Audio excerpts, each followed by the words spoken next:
नमस्कार साथियों, मैं आशुतोष दुबे। जैसा कि आप सबको पता है कि कल हमारा मुद्दा 69,000 शिक्षक भर्ती का ओवरलैपिंग का लखनऊ खंडपीठ में लगा हुआ है, जिसके लिए सभी जो टीमें हैं जनरल की तरफ से वो सभी अपने अपने वकीलों की ब्रीफिंग में लगे हैं। चूँकि आरक्षित वर्ग की बहस पूरी हो चुकी है और नंबर अब हमारा लोगों का है कि हम लोग अब अपने वकीलों से बहस कराएंगे और बाद में सरकार बोलेगी या सरकार पहले बोलेगी या जनरल बोलेगा। हालांकि कल हम ही लोग बोलेंगे।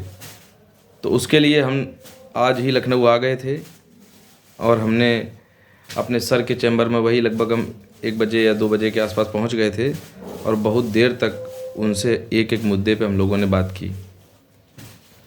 और 4 दिन से सर इसी बात पे मेहनत कर रहे थे, क्योंकि जो भी कंपाइलेशन उनके पास थे उन सभी को उन्होंने बहुत कायदे से पढ़ा है और एक एक चीज़ को नोट किया है। और हमने भी जो भी तथ्य मेरे पास थे या मेरे अन्य जो साथी हैं, जो मददगार साथी हैं, जो इस मामले के बहुत अच्छे जानकार हैं, उन सबकी मदद से जो भी मेरे पास तथ्य या चीज़ें आई वो मैंने सारी की सारी सर को कंसीडर आज करवा दी हैं और उनको बता दिया है कि सर इस तरह से चीज़ें हम लोगों के फेवर में या हम लोगों के पक्ष में हो सकती हैं। तो वो बहुत ही ध्यानपूर्वक सारी बातों को सुन रहे थे और नोट कर रहे थे और पूरा उन्होंने बहुत ही अच्छे से अपना पूरा तैयार करके रखा है बहस करने के लिए। और वो एकदम से कल पूरा रेडी है कि कल अगर उनका नंबर आए तो वो अपना बहुत अच्छे से बात को रखें। और उसके अलावा हमने उनसे ये भी कहा कि सर जिस तरह से आरक्षित वर्ग का वीडियो मैं देखा हूँ तो मुझे ये जानकारी मिली है कि वहाँ ये बात कही जा रही है कि जिस तरह से सिंगल बेंच में आपने सारी बहस होने के बाद में अलग से समय मांगा था कि हमको इनकी काट करने के लिए कुछ समय चाहिए, और वो समय आपने लिया भी था और आपने बोला भी था सिंगल बेंच में।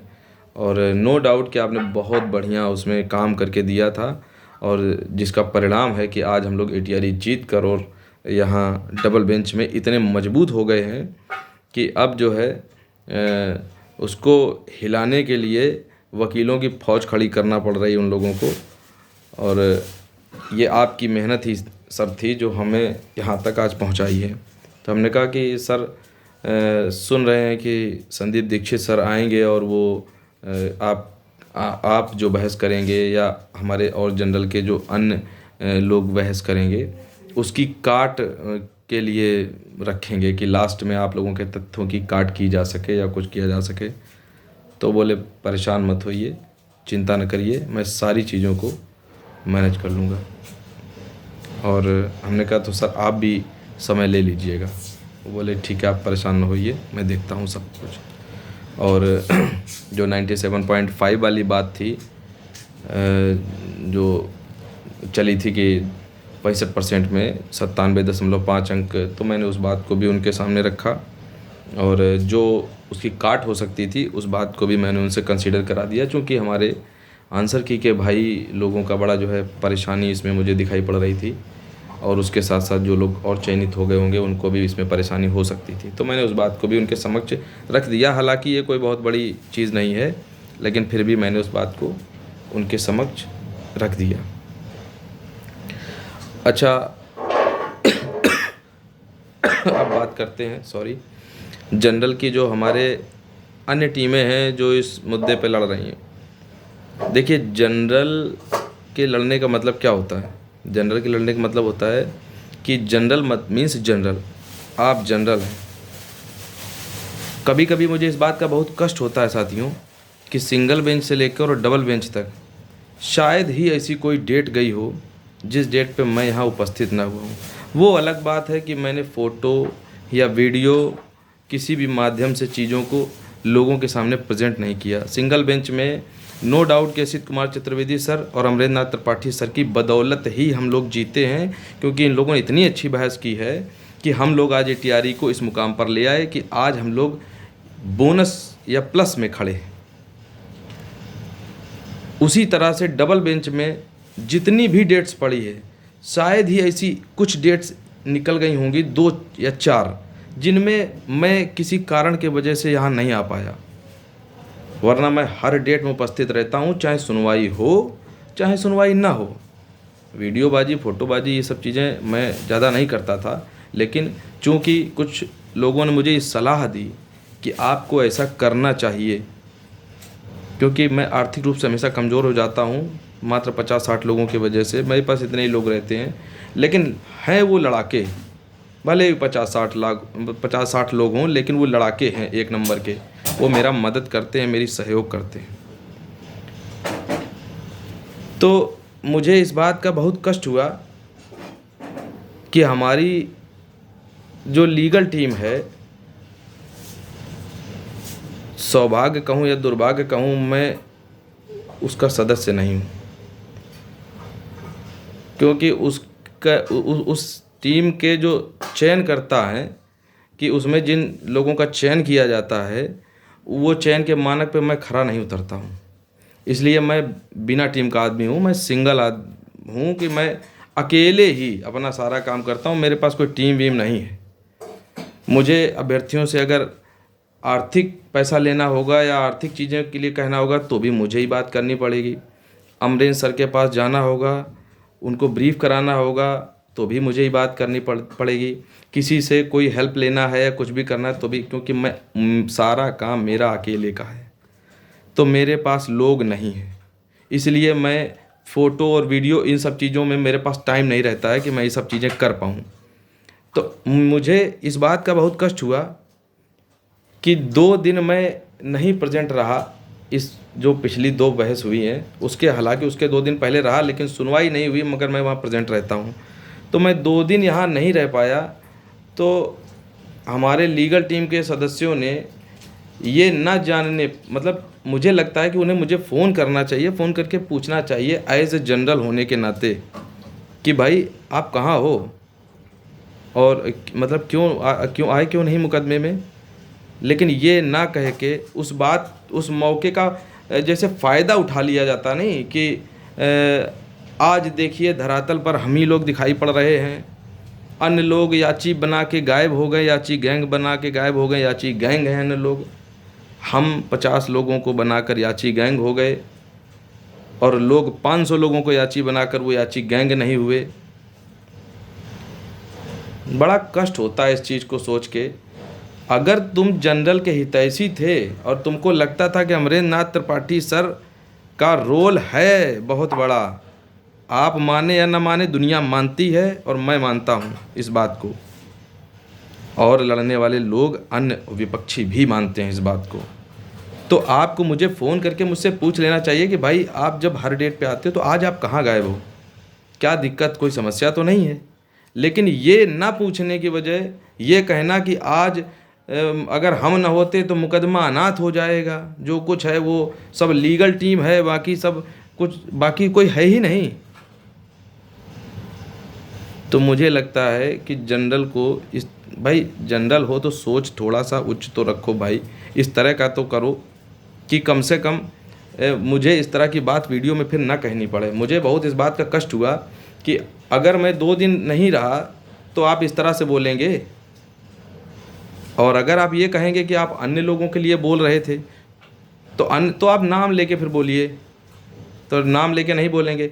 मैं मौजूद नहीं था, मेरे वकील साहब अमरेंद्र नाथ त्रिपाठी सर मौजूद थे, और वो बराबर निरंतर हर जितने भी विपक्ष में बोलने आते हैं उनका काट करते हैं, जाके खड़े होकर डाइस पे काट करते हैं, और आपके सामने ही काट किया होगा। मैं नहीं था लेकिन सर हमारे मौजूद थे। मेरे पास पैसा ना होने के बावजूद भी मैं उन्हें किस तरह से मैनेज करता हूँ। आप लोगों के पास याची हैं, आप लोगों के पास पैसा है, आप लोग मेरा मदद नहीं करेंगे वो मैं जानता हूँ, क्योंकि सिंगल में भी आपने 10-5 हज़ार का भी नहीं मदद कर पाया था। तो इसीलिए मैं आप लोगों से कभी उम्मीद भी नहीं रखता हूँ इस चीज़ की, लेकिन इतनी उम्मीद तो रखता हूँ यार कि एक जनरल होने के नाते, एक सामान्य होने के नाते आप इतना तो पूछ ही सकते थे कि भाई अगर आप आज नहीं आए हैं तो आखिर ऐसा क्या कारण हो गया कि आप नहीं आए। लेकिन आपने वो ना पूछ के आपने उस चीज़ का फ़ायदा उठाया कि देखिए आज धरातल पर कौन काम कर रहा है, कौन दिखाई पड़ रहा है। ऐसा न करिए। सामान्य के जीतने के लिए जो 2-4 लोग साथ में भी है ना, उनको तोड़ने की कोशिश मत करिए। भाई साहब मैं आपकी टीम का सदस्य होना भी नहीं चाहता, और मुझे ये सब टीम वीम से क्या लेना देना, मुझे सिर्फ मुकदमे से मतलब है। अब मैं इसीलिए ईडब्ल्यूएस में भी हाथ नहीं डाला हूँ, क्योंकि मुझे याची और ये इस गैंग चीज़ों से नहीं मतलब है। मैं इनमें पढ़ना ही नहीं चाहता हूँ। ओवरलैपिंग का मुकदमा ख़त्म होने के बाद में आशुतोष दुबे तुम्हें लखनऊ में दिखाई नहीं पड़ेंगे, और ना मैं किसी चीज़ से मतलब रखूँगा कि ये मुकदमा कहाँ जाएगा कहाँ नहीं। जैसे ही डबल बेंच, मेरी बात है कि मैं डबल बेंच तक लड़ूंगा, उसके बाद मेरा काम है डबल बेंच तक जीत दिलवाना, और वहाँ अपनी चीज़ों को बहुत अच्छे से रखना। आप जीत दिलवाना और न दिलवाना वो ईश्वर करता है। ईश्वर, आप अगर अच्छे से लड़ेंगे, आपने अपनी पूरी मेहनत दी होगी, आपने अपने मन से एक एक चीज़ को सही से लड़ा होगा, तो ईश्वर आपको नौकरी भी देंगे, आपको मुकदमे को भी जितवाएंगे, आपका मान सम्मान भी बरकरार रखेंगे। कुछ अधिक याची मिल जाने से सर्वश्रेष्ठ बनना, या मैं सर्वश्रेष्ठ हूँ, या जो करता हूँ मैं ही करता हूँ, भगवान श्री कृष्ण मत बनिए, ठीक है, ईश्वर मत बनिए, और घमंडी मत बनिए। ये किसी का टिकता नहीं है। आपको कुछ लोग ज़्यादा मिल गए, मुझे लोग कम मिले हैं, क्योंकि मेरे पास टीम नहीं है। मैं सबको फ़ोन करके याची वची नहीं बना पाया हूँ, और मैं ये सब करता भी नहीं हूँ। तो इन सब चीज़ों पे आप लोग न पड़िए। और बाकी रही बात ये कि जो वकील हैं वो सब एक दूसरे से कनेक्टेड हैं, चाहे दुर्गा प्रसाद शुक्ला सर हों, चाहे अमरेंद्र नाथ त्रिपाठी सर हों, चाहे आशीष सर हों, क्योंकि वो लोग, उनका काम कोर्ट में ही आपका मुकदमा कल ख़त्म हो जाएगा, उनकी दोस्ती थोड़ी ख़त्म हो जाएगी, वो तो साथ में ही रहते हैं ना।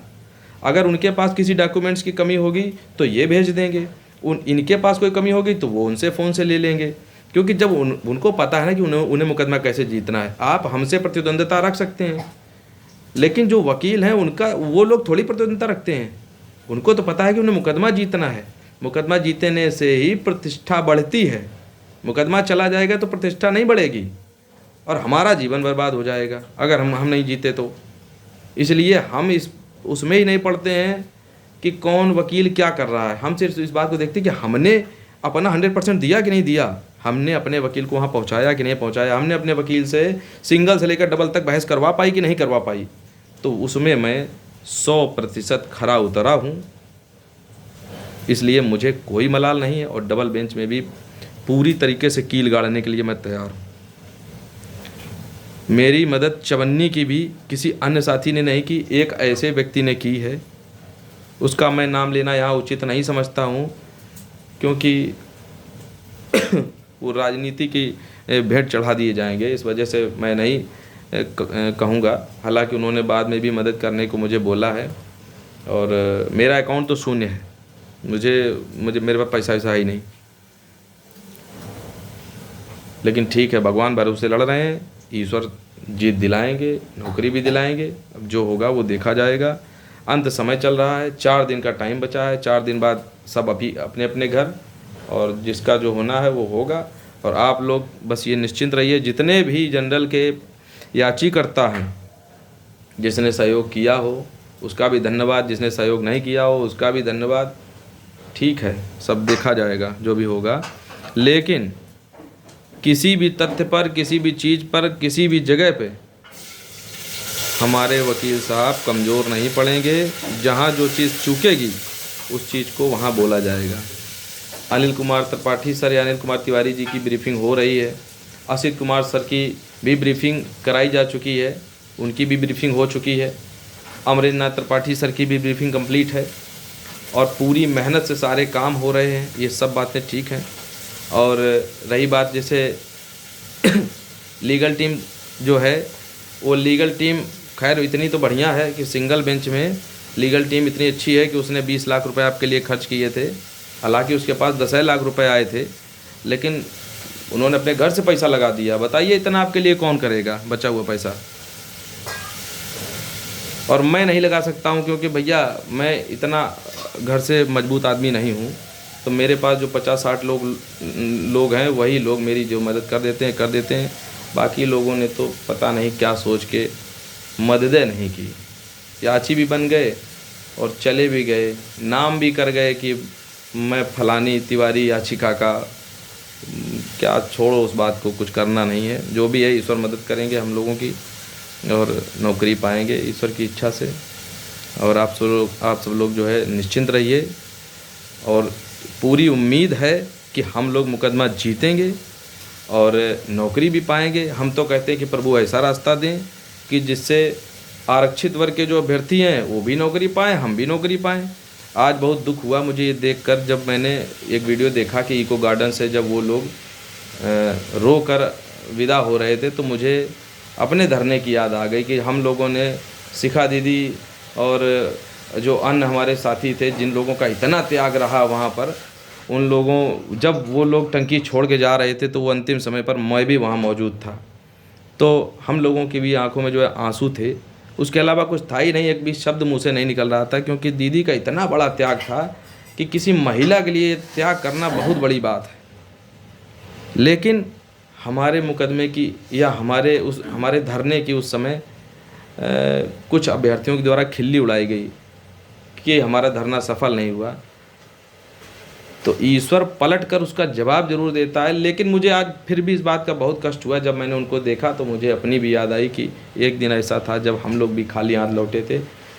तो ईश्वर को कुछ इस तरह से रास्ता बनाना चाहिए था कि हम सभी अभ्यर्थियों को जॉब मिलती तो उचित रहता। लेकिन ठीक है, अब न्यायालय में जो भी होगा वो भी ईश्वर से कम नहीं है, जो निर्णय करेंगे वो सबके लिए सब मान्य होगा। हम लोग प्रयास करेंगे किसी भी तरह से कोई रास्ता बन जाए, नहीं बनेगा तो फिर देखा जाएगा। अब आप लोग निश्चिंत रहिए, जो भी होगा कल हम पूरी अपडेट आपको देंगे। जिस तरह से बहस होगी, जो सर बोलेंगे हम लोगों की तरफ से निष्पक्ष रूप से, क्योंकि मैं एक भी शब्द लौंग लपेट के और झूठ नहीं बोलता हूँ, ये मेरे जानने वाले लोग सब जानते हैं। तो जैसा भी होगा वो हम आप लोगों को बहुत अच्छे से बता देंगे और आप लोगों को पूरी अपडेट भी दी जाएगी, सब कुछ दिया जाएगा। बाकी अगर मेरी बातों से किसी को बहुत कष्ट पहुंचा हो तो मैं उसके लिए क्षमा प्रार्थी हूँ, मुझे माफ़ करिएगा। नमस्कार, जय सिया राम।